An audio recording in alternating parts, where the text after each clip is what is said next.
So this project started as me creating a pattern for the basins, and then that grew into really this artist collaboration, where it started as me as a designer just retelling the history through the patterns, and now it really grew into this real artist collaboration where I was able to put a pattern that I made, my voice, on the basin, and then that same pattern dances on the sculpture, which is the sort of structure of my world. So it's a little bit of a back and forth of my voice on their products and then me making my own products with their materials.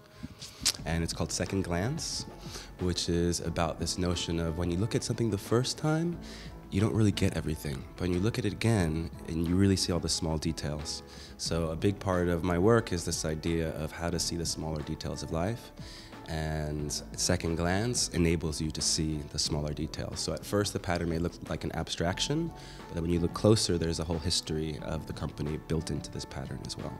Yeah, so it started by me going to the factory in Matlock and going to the museum and looking at all their old pieces and then going through the process of how they're actually making the porcelain, pouring the powders and the silts and the kilns.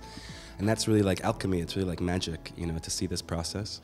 And then I'm using the drawings that make the pattern are from their history as well. So I then researched into all their history and chose a couple key people that were involved with the arts and a couple key patterns that also related to my world as well.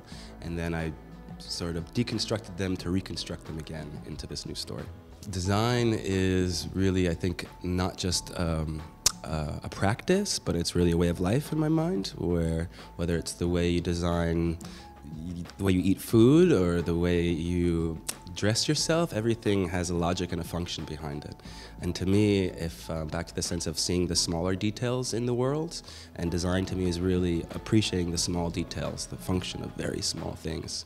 So if we can appreciate the small details in design or in my artwork, hopefully you can also see the smaller details in life. And so when you're walking down the street, you maybe look at the small things versus just the big things.